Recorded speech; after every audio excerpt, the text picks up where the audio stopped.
Hello everyone, आज हम पढ़ेंगे एंडोक्राइन सिस्टम, जिसको हम हार्मोन सिस्टम भी बोलते हैं। इसमें होता है क्या, इसमें ग्लैंड्स का नेटवर्क प्रेजेंट होता है बॉडी में। मतलब अलग अलग लोकेशन पे बहुत सारे ग्लैंड्स प्रेजेंट होते हैं और वो हार्मोन सिक्रेट करते हैं, और वो हार्मोन हमें हेल्प करते हैं बॉडी के एक सेल्स को दूसरे सेल से कम्युनिकेट करने में। ठीक है। और ये वर्टिब्रेट और इनवर्टिब्रेट दोनों में पाया जाता है एंडोक्राइन सिस्टम, बट जो वर्टिब्रेट में एंडोक्राइन सिस्टम होता है वो बहुत कॉम्प्लेक्स होता है और इनवर्टिब्रेट में सिंपल होता है। अब ये होता क्या, कंसिस्ट ऑफ ग्लैंड्स होता है एंडोक्राइन सिस्टम, जैसे कि मैंने बताया, और ये ग्लैंड्स प्रेजेंट होते हैं थ्रू आउट द बॉडी, और ये ग्लैंड्स सिक्रेट करते हैं हार्मोन।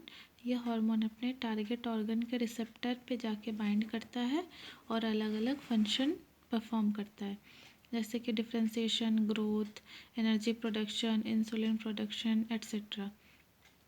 अब जैसे कि मैंने बताया कि एंडोक्राइन सिस्टम है क्या है, ग्लैंड्स का नेटवर्क है। तो ये ग्लैंड्स मेनली जो एंडोक्राइन सिस्टम में पाए जाते हैं वो 2 टाइप्स के होते हैं।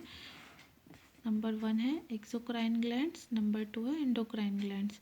अभी एंडोक्राइन ग्लैंड्स होते हैं और एक्सोक्राइन, इन दोनों में मेजर डिफरेंस क्या है, यही है कि एक्सोक्राइन में डक्ट प्रेजेंट होता है, ये अपना सिक्रेशन जो है वो सिक्रेट करते हैं डक्ट में, बट जो एंडोक्राइन ग्लैंड्स होते हैं वो अपना सिक्रेशन, क्योंकि इनके पास डक्ट नहीं होता, तो ये डायरेक्ट ब्लड में कर देते हैं। अब एग्जांपल की बात करें तो जो एक्सोक्राइन ग्लैंड्स के वो हैं salivary gland, sweat gland, mammary gland.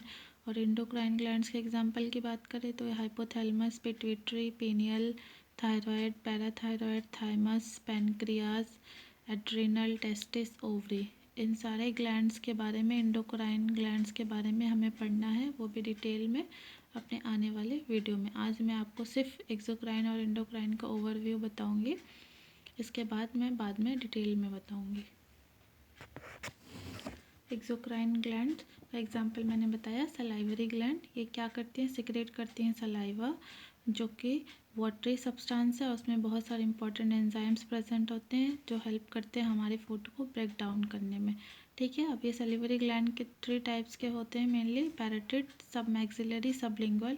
इस चैप्टर में आपको इसके बारे में नहीं पढ़ना है, इसको आपको डाइजेस्टिव सिस्टम में आपको इसके बारे में डिटेल पढ़ाया जाएगा, बट अभी फ़िलहाल मैं एक छोटा सा ओवरव्यू दे रही हूँ ताकि आपके दिमाग में एक कंसेप्ट बना रहे। इन तीनों का काम होता है सलाइवा को सिक्रेट करना। इनके पोजीशन के बारे में अगर हम थोड़ा सा जान ले, ये रहा हमारा ये अपर जॉ है, ये लोअर जॉ है, टंग के नीचे वाला पोर्शन है। यहाँ पे पैरोटिड ग्लैंड प्रेजेंट होता है, यहाँ पे सबलिंगुअल प्रेजेंट होता है, और यहाँ पे सब मैंडिबुलर ग्लैंड, जिसको हम मैक्सिलरी ग्लैंड भी बोलते हैं। अब आज हम इस वीडियो में एक एंडोक्राइन ग्लैंड्स के ओवरव्यू के बारे में देख लेंगे, कौन कौन से ग्लैंड्स हैं और उनके लोकेशन के बारे में जान लेंगे। बाकी उनके हार्मोन्स के बारे में, फंक्शन के बारे में वो हम आगे बताएंगे। तो सबसे पहला इंपॉर्टेंट ग्लैंड है वो है हाइपोथैलेमस। अगर इसके लोकेशन की बात करें तो ये बिलो डायंसेफेलॉन प्रेजेंट होता है। मतलब आप कहेंगे डायंसेफेलॉन क्या होता है, तो मैं आपको बता देती हूँ। ब्रेन का मेनली 3 पार्ट्स होता है, आप सबको पता होगा, फोर ब्रेन, मिड ब्रेन और हाइंड ब्रेन। फोर ब्रेन के कौन कौन से पार्ट्स मिलके फोर ब्रेन बने हुए होते हैं, वो है टेलेंसेफेलॉन और डायंसेफेलॉन। मिड ब्रेन मेसेंसेफेलॉन का बना हुआ होता है, और मेटेंसेफेलॉन और माइलेंसेफेलॉन मिलके हाइंड ब्रेन बनाते हैं। अभी ये जो फोर ब्रेन के 2 पार्ट्स है, टेलेंसेफेलॉन और डायंसेफेलॉन, ये डायंसेफेलॉन ही है जिसके बिलो हाइपोथैलेमस प्रेजेंट होता है। मैंने हाइपोथैलेमस के लोकेशन के बारे में बताया ना कि डायंसेफेलॉन के बिलो प्रेजेंट होता है, तो हम कह सकते हैं कि हाइपोथैलेमस जो होता है वो फोर ब्रेन में भी प्रेजेंट होता है, फोर ब्रेन में प्रेजेंट होता है। जो नेक्स्ट ग्लैंड है वो है पिट्यूटरी ग्लैंड। इसके पोजीशन की बात करें, पिट्यूटरी ग्लैंड किसमें प्रेजेंट होता है, बोन कैविटी में, जिसको हम कहते हैं सेला टर्निका। और ये बेसिकली है क्या, सेला टर्निका, ये डिप्रेशन है स्फेनॉइड बोन का। ठीक है। अब तीसरा ग्लैंड जो है पीनियल ग्लैंड, ये कहाँ प्रेजेंट होता है,